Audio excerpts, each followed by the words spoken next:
Are you always self-sabotaging your sobriety? I know for me it was a massive problem over so many years. I'd get periods of sobriety together. Sometimes they were short, sometimes they were much longer. Then something would happen, a build-up of things normally. Whether that be resentments, arguments with family members, niggles, trouble at work, all sorts of things, too numerous to mention. They would build up and build up and build up until I'd reach a moment, and pardon for the language here, but I'd reach a moment and just say, fuck it. And bang would go my sobriety.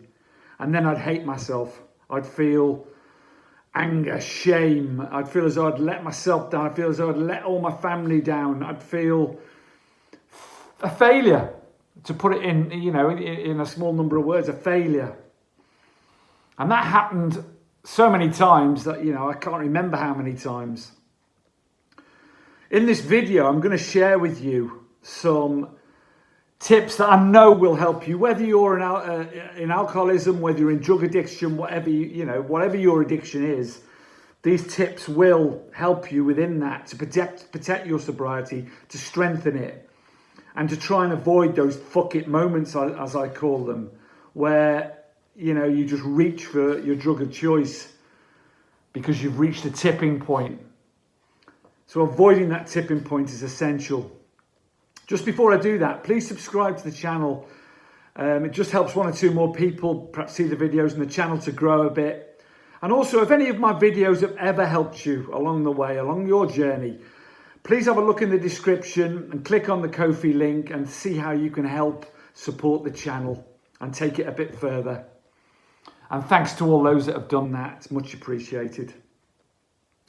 So these tips, particularly at this time of year, because many people, and I know some people have contacted me already that, have made the resolution 1st of January, to get sober and to stay sober, not just dry January as people call it, but people with real issues around alcohol and drugs who've used that date for a new beginning and already feel as though they've fallen at the first hurdle. The first thing to do is get that mentality out of your mind, because these things happen, and I know from every single one of my many relapses along the way until I found the path I'm on now. I learnt from every single one, and I used it as a tool, and it didn't feel like that to start with. I know you feel like shit to start with, and you feel like, like I said, you feel as though you've failed. But you haven't, because you've done a really hard thing. You've tried and you've stopped. Doesn't matter how long for, but you've done it. You've tried and you've stopped. And as long as you keep trying and never give up, then eventually you'll get there. And I hope these tips that I'm going to give you will help you do that. So first of all, don't feel a failure. Just when the dust settles, write down the things you've learned from it. Write down the things that tipped you towards it. Because in the cold light of day, you can sort of analyse how and what has tipped you over the edge. The first one I'm going to talk about is one you'll all know about. The others are a bit more obscure, but Hungry, Angry, Lonely, Tired, or HALT, is an acronym that is used widely in sobriety circles. Because generally, if someone sort of falls into relapse, then one of those will probably be responsible for some part of it. And you have to be aware of them. And that's why it says HALT. That's why it spells HALT. So you can stop before you go to that fuck it point and it takes you over the edge. So leave hungry for a minute, but angry is number one. Resentment and anger and a build-up of anger and not letting go of resentments is such a massive cause of people relapsing and self-sabotaging their sobriety. It's as simple as that. And it's very difficult, particularly if you have a difficult relative or you're in a difficult partnership or whatever it is, and it's constant things winding you up and annoying you and building your anger and your resentment up. But you have to realise what you're doing this for, what this sobriety is all about. And it has to become your number one priority. It has to. Because you're doing it for you. Of course you are. It's really important you get that in your head. You're doing it for you. But you're also doing it for all those people you care and you love. Because you care for and you love, because they're going to benefit from this person, this new wonderful person that will emerge, at some point in your sobriety. It may not feel like that. It may feel like a long time coming, but it will come. I promise you that. So resentments, you've got to watch those building up and nip them in the bud before, talk to, if someone's winding you up, don't bottle it in. Tell them that they're winding you up, and tell them, that they're making your sobriety precarious. Be totally honest with them. Honesty plays a massive part in this. Be honest with your partner. Be honest with your boss. Be honest with your relative that's winding you up, or whatever person, people, places and things. Don't let them jeopardize your sobriety.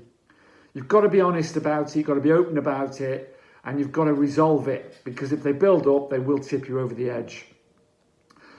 Lonely, don't isolate. So many people say to me, they say, I feel that I'm bored because, my circle of friends don't want to know me anymore because I'm sober.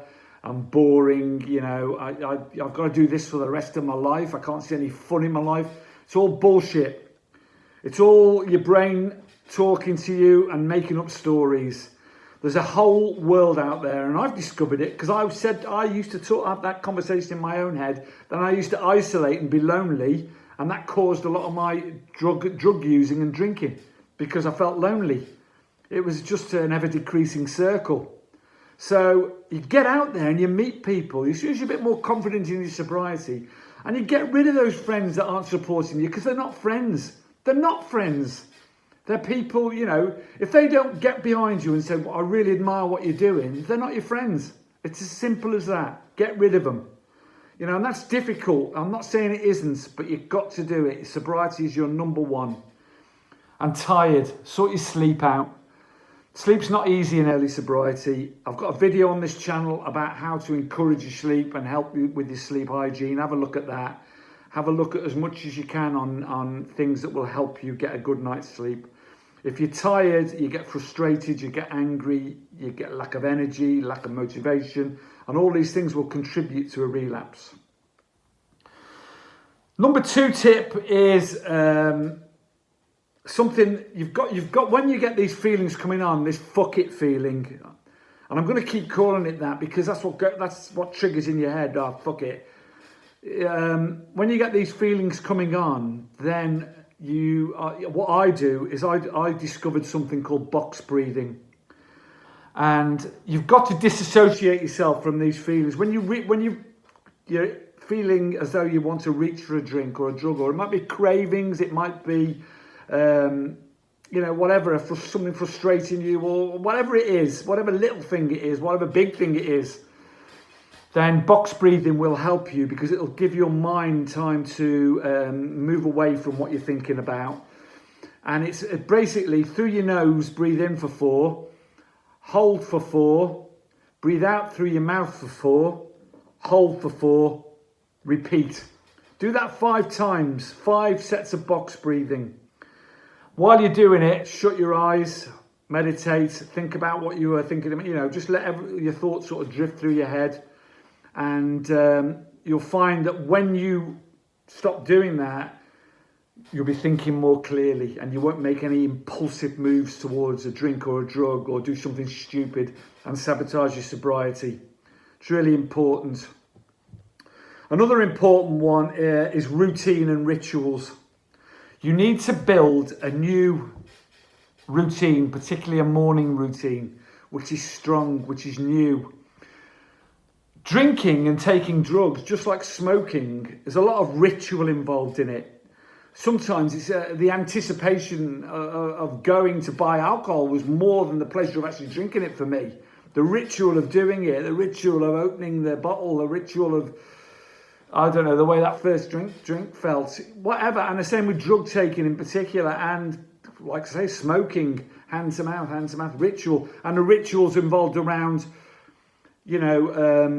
I've just had a meal, therefore I'll have a cigarette. So, you know, in a lot of people's cases with drinking, it was like, come home from work, make the tea, I'll have a glass of wine with the tea, because that's what I always do. I'll sit in front of the television and demolish a bottle of wine, you know, or whatever that ritual may be.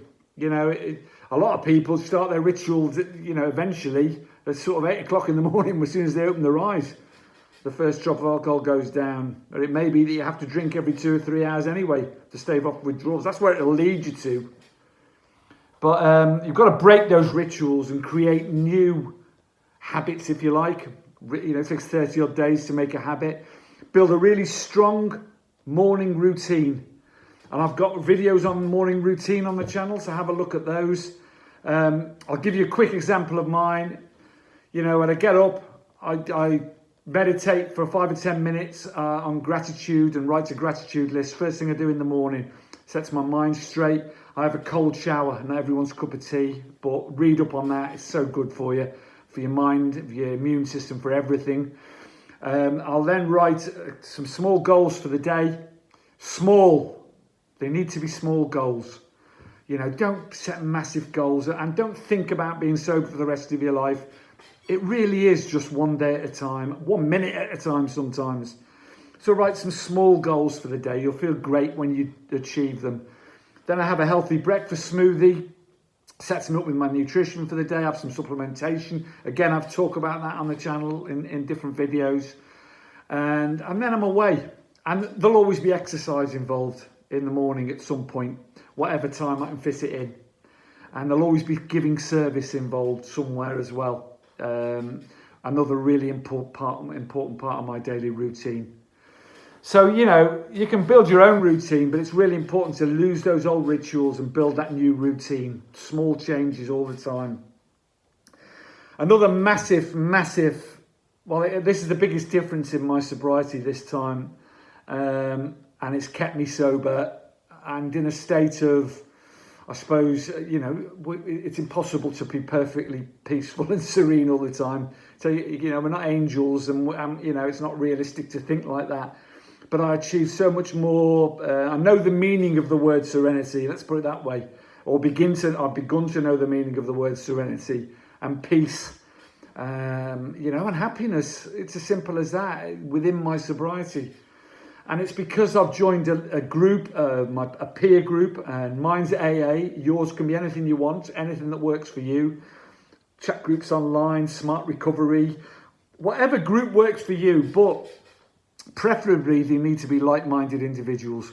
Because the one thing that stopped me self-sabotaging my sobriety more than anything else is being able to go into that group whenever I want to, twice a day if I want to, and share the way I'm feeling.